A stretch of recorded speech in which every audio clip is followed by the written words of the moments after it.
Такого вкусного и простого рецепта, как этот, я еще не встречала. Жалею, что я не знала этого секретного рецепта раньше, когда мне было 20 лет.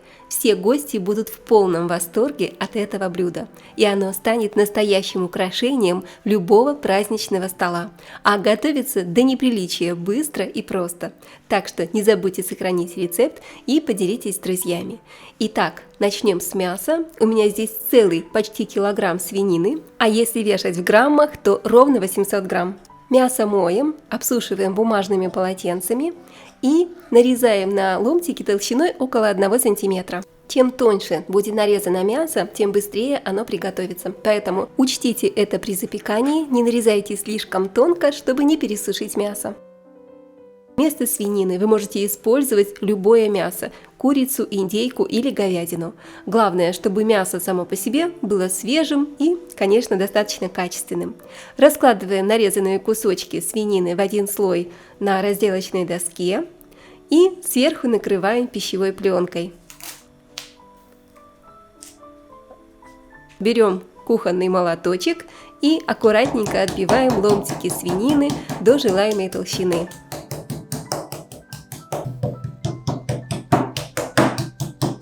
Слишком сильно усердствовать не нужно, просто слегка отбейте мясо с двух сторон. Для этого рецепта я взяла свиную корейку. Можно готовить и из другой части свинины, и идеально, если мясо будет с небольшими прослойками жира или сала. Тогда оно получится идеально сочным. Но если мясо недостаточно жирное, как у меня, например, мы с вами все равно сделаем его нежным и очень сочным. Чуть позже покажу, что для этого потребуется. А сейчас мы хорошенько солим и перчим отбивные черным молотым перцем.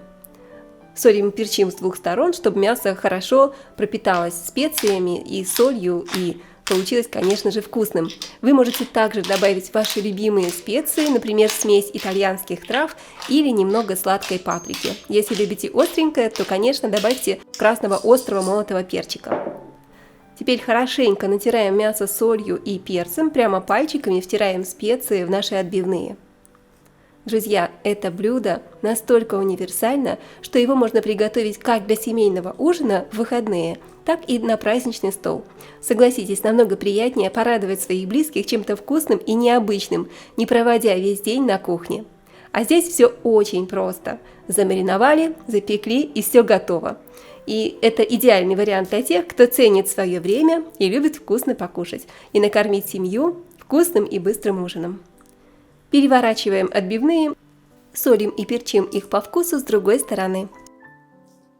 Все, друзья, мясо мы с вами подготовили. Собираем отбивные в стопочку, кладем на тарелку и отставляем в сторону, чтобы мясо постояло и хорошо пропиталось специями. Можно замариновать свинину с вечера, тогда на следующий день вам останется только быстренько ее запечь. Друзья, с каждым днем вас становится на канале все больше, и я этому очень рада. Напишите, пожалуйста, в комментариях, если у вас есть такое желание, из какой страны или из какого города вы меня смотрите. Я читаю все комментарии и желаю вам каждому лично всего самого лучшего, и пусть в вашей жизни все будет хорошо. Пока мясо маринуется, берем штучки 4 картофелины. Картофель нарезаем ломтиками. Стараемся, чтобы ломтики были потолще, так получится вкуснее. Для нарезки я использую вот такой фигурный нож. Мне очень нравятся красивые и рельефные ломтики картошечки, которые получаются благодаря этому чудесному ножу. Тем более такой нож для нарезки овощей стоит совсем недорого, но любое блюдо, приготовленное с его помощью, с его использованием, всегда станет украшением вашего стола. Только посмотрите, какая красота получается!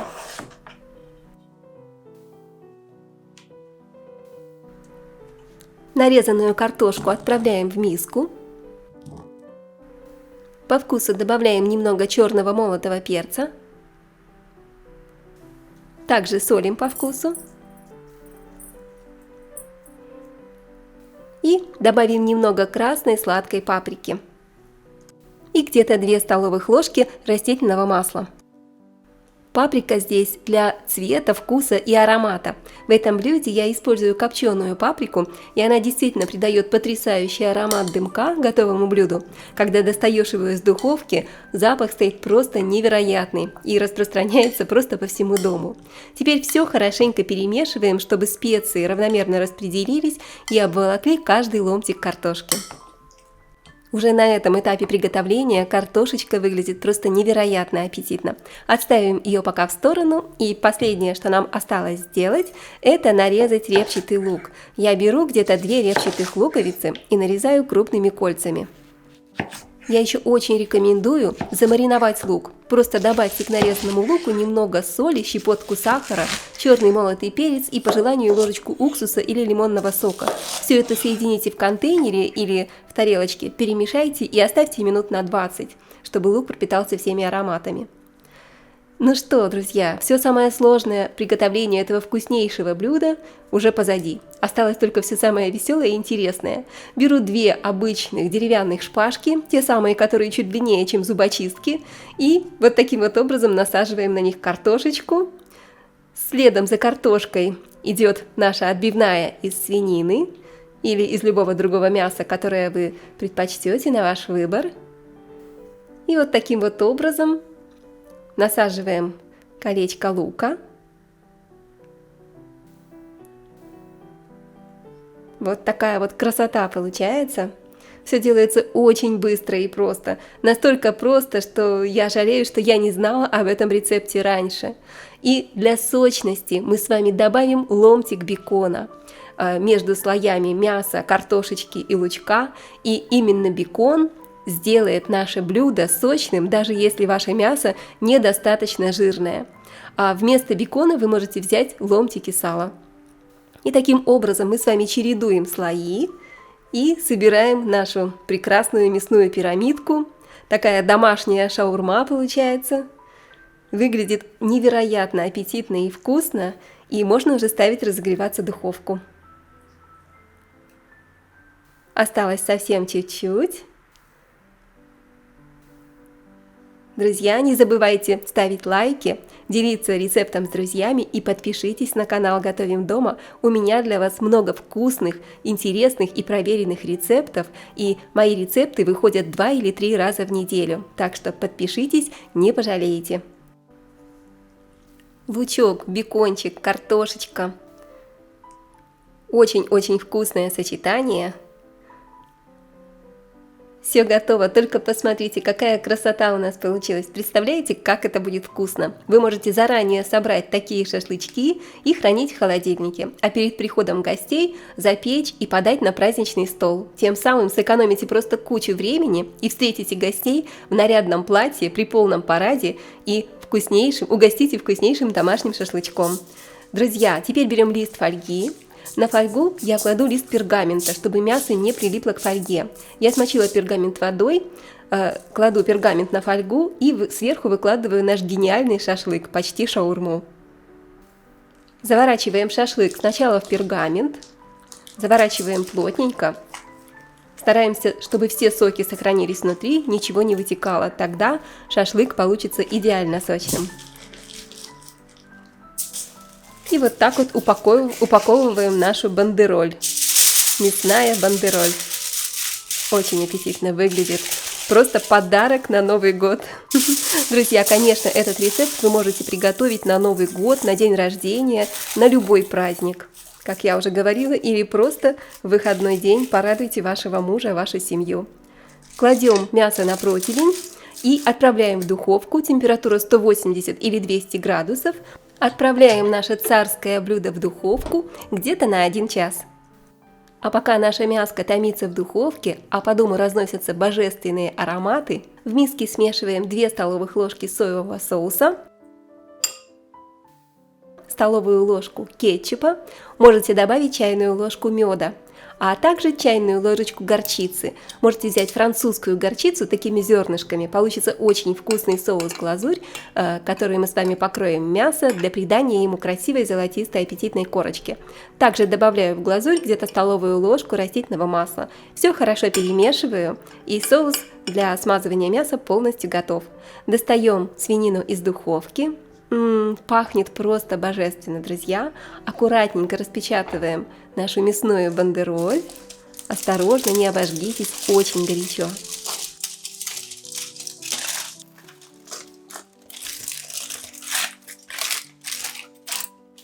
Вот такая у нас сегодня с вами распаковка. Уже не терпится посмотреть, какое оно у нас получилось. Открываем. Красиво. А пахнет просто обалденно.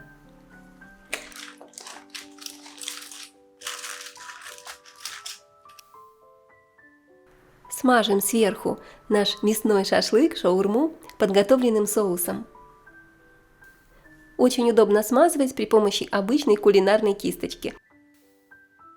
Кроме того, что это блюдо можно приготовить вместо свинины с любым другим мясом, также можете экспериментировать со специями. Можете использовать любые другие специи по своему вкусу. А помимо картофеля и лука можете добавить другие овощи, например, болгарский перец или грибы. Отправляем в духовку еще на 15-20 минут. Гарнир к такому шашлыку тоже может быть любой. Я сегодня хочу приготовить очень вкусный легкий салат из красной капусты. Я нарезаю красную капусту, шинкую ее, насколько возможно, тоненько. Можете воспользоваться шинковкой для овощей. Тогда получится просто идеально. Одеваю перчатки, потому что краснокочанная капуста очень сильно пачкает, красит руки в синий, фиолетовый такой цвет. Поэтому защищаем руки перчатками и нарезаем капусту.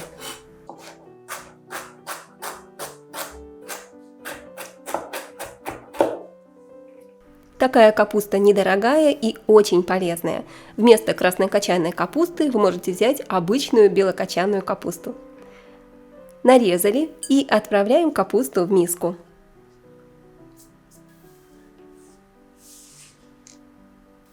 Добавляю сюда неполную чайную ложку соли. Соль добавляйте по вашему вкусу. И немного помнем. Пожмякаем капусту с солью руками, чтобы она опустила сок и стала мягкой и более нежной. Вот так, совсем немного, слишком сильно мять не нужно.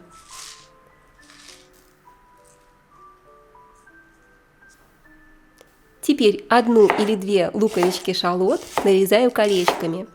Вместо лука-шалот вы можете взять обычный репчатый лук и нарезать его тонкими полукольцами. И как я уже ранее говорила, если нарезанный лук немного замариновать, он получится еще вкуснее. Отправляем лук к капусте и нарезаем полукольцами 1 огурец. Если вам больше нравится, вы можете нарезать огурчик соломкой и по желанию можете очистить огурец от кожицы.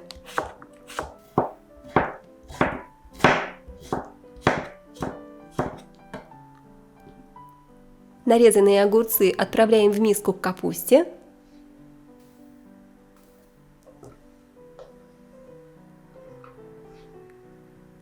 И для красоты вкуса и цвета я хочу добавить в салат пару помидорок черри. Разрезаем черри пополам. Помидор придает еще больше сочности салату. Вместо помидор черри вы можете взять один обычный помидор и нарезать его кубиками или как вам больше нравится. Отправляем помидорки к капусте. Все уже готово, осталось только заправить наш салат. Лимончик моем, разрезаем пополам и отжимаем в капусту половинку лимона. Вы можете заменить лимон натуральным яблочным уксусом, он очень полезный, где-то 1-2 чайных ложки по вашему вкусу. Заправляем салат хорошим вкусным оливковым маслом и все хорошо перемешиваем.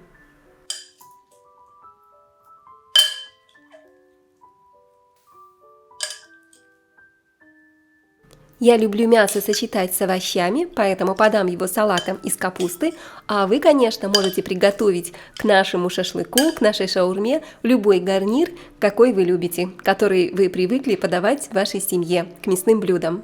И что, друзья, наше мясо уже готово, достаем его из духовки, вдыхаем потрясающие ароматы, только посмотрите, какая прелесть у нас получилась, просто красота, глаз не отвести.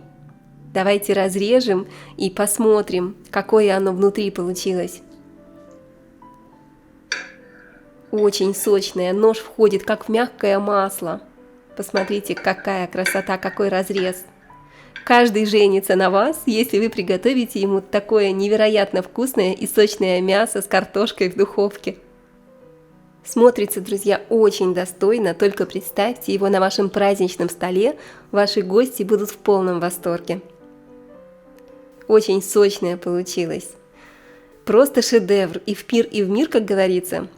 Как видите, приготовить такое вкусное блюдо совсем не сложно. Всего несколько ингредиентов, минимум усилий, а результат превзойдет все ваши ожидания. Попробуйте, друзья, обязательно приготовьте, и я уверена, это блюдо станет одним из ваших любимых.